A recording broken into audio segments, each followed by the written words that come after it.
Hey everyone, welcome to our new series, Worth Your Coins, where we review the latest games that come out. Today's video, we have WWE 2K25. And if you're a WWE fan, like myself, I think majority of you would really enjoy this game. From 24 to 25, I would say there is quite a lot of differences between the game modes, match types, roster, presentation, and just other smaller things that they added in this year's title. It is very similar to 2K24. They add small features every year, just like any other sports game does, but sometimes they add new things that might want to make you stay. Let's go over the different things that they added. Let's start with gameplay and presentation first. Gameplay wise, very fun. It's very similar to 2K24 in terms of its fluidity, but some new things that they added, I noticed some of the animations of referee animation being a lot more smoother, wrestler animation being a lot more smoother, performing moves is a lot more smoother. Not that significantly, but it still seemed a little bit more polished, which is always a nice thing.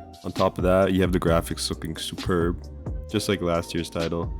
I don't think they can do much with the graphics this year, but between the two titles, they look very similar, which is it's not a bad thing. Another thing I noticed was that they give the bigger wrestlers some aura. As you see in this clip of Nia Jax versus Lyra Valkyria. You're trying to move Nia Jax, but you just can't. Nia Jax is just bigger than her, which is a cool detail. I don't think I noticed it in the previous titles before. That was pretty cool. You can turn that setting off, make it more arcadey, but it makes it kind of cool where smaller wrestlers can't really move a bigger wrestler. Another thing I want to talk about is the updated camera. Just like how WWE, the actual show, had a major presentation upgrade in terms of the camera work, they've done that here as well. They added this cool camera feature, third person, which changes how you play this game and makes it more immersive than it already was. For me, one of my biggest problems I had with 2K games was over time, it does get boring because the AI is sometimes too easy for me.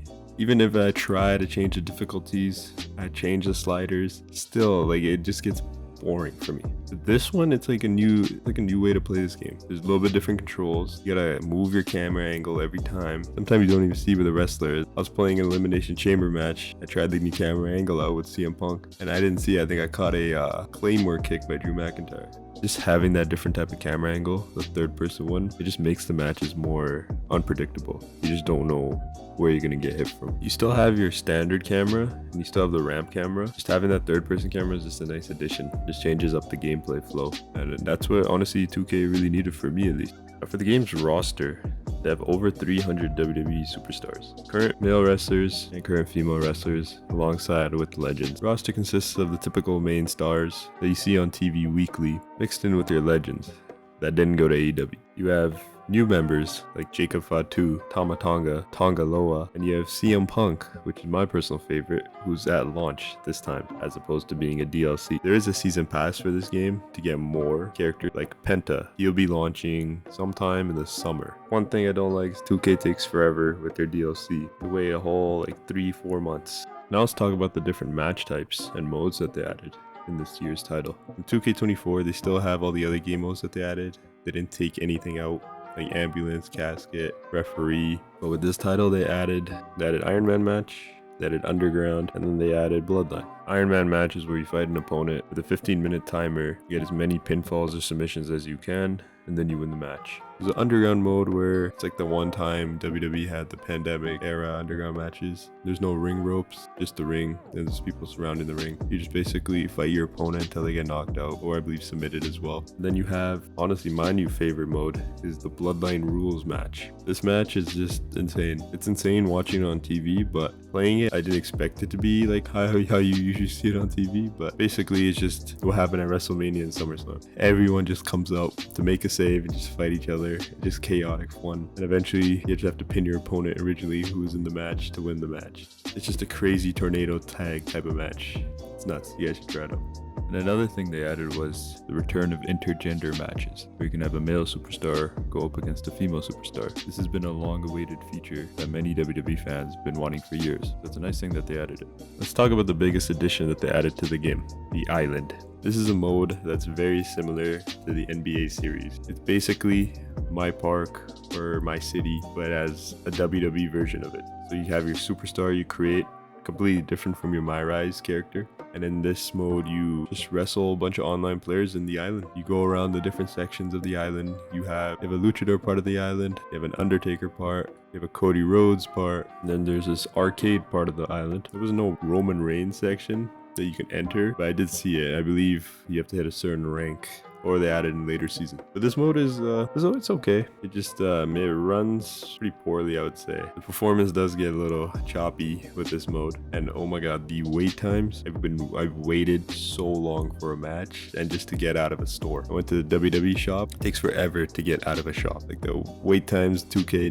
definitely need to fix that. One thing that's gonna hold it back is definitely the VC, virtual currency. You have to pay another like $70 to $80 to just max your character up. For most people, they just want to buy the game. They don't want to pay extra for especially virtual currency. 2K definitely has some bad practices that honestly they shouldn't be doing, but I understand. You gotta make money. At least do it at a cheaper cost, you know? The game's already expensive enough. Another thing I found was that there's no map. I don't know if it's... I know you don't really need it. The island is pretty small, so you don't really need a map, but it would be nice to have a map. But that's the island mode. The other modes that they have is My Faction. This is the card mode. Honestly, I'm not a big fan of that mode. I think it's just plagued with microtransactions. It's not a fun mode. Like for me, it's not fun. It's not my cup of tea.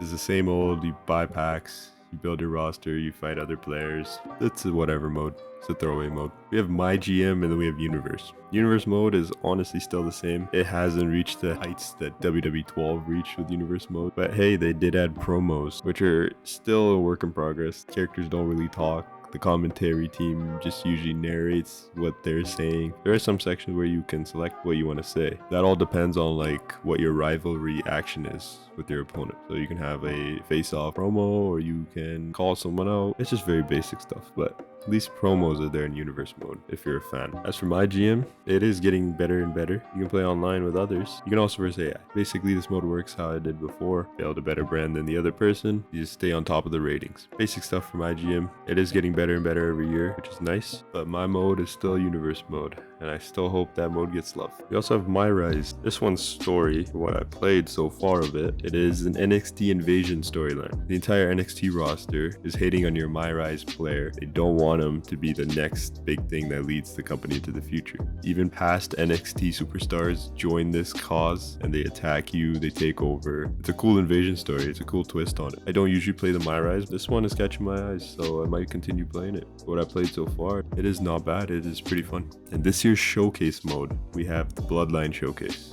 You relive moments from the past, from the Bloodline, and then you also recreate moments where some of the members lost. You recreate them where they went, and other ones you just create history where it didn't happen before. Like this match, for example, happens at day one in the future. It is, in my opinion, I think this showcase mode might be my favorite that they added, because there's no more real life cutscenes that take away from the gameplay. It's all in-game cutscenes, and the challenges for this mode, they aren't dumb anymore. So they're good challenges. You like rewards like skins, rings, championships, and it's just a story around the Bloodline. You get to know the history of that, and you create new history as well. I would say out of all the modes that they had in Showcase, this is probably the best one. There aren't that many negatives from this title other than money-hungry modes like My Faction and Island. In terms of game's performance, it runs pretty well on all the other game modes. There's not that many bugs. Noticed a few animation glitches, but nothing as bad as WWE 2K20. Overall, this might be the best 2K game on the market for wrestling fans. I do think it's better than 2K24. But is this game worth your coins though? I would say it is. 2K25 does a really good job at creating a fun, engaging wrestling game with new presentation features that enhance the game's longevity. With this new third-person camera mode, it creates a whole different type of feel for a wrestling game. Its modes, especially its showcase mode, is really fun and engaging to play. Universe My GM also are still fun. The Universe mode can still use a lot more features. The Island and My Faction are the only two downsides I would say from this game, because of the outrageous microtransactions. It becomes a pay-to-win type of game. Overall, I would give this game 4.5 coins out of 5. There you have it, guys. That's been a review. Let us know in our comment section below if you guys are planning to pick up WWE or aren't trying to pick up WWE. Leave a like, subscribe, and we'll see you in the next one.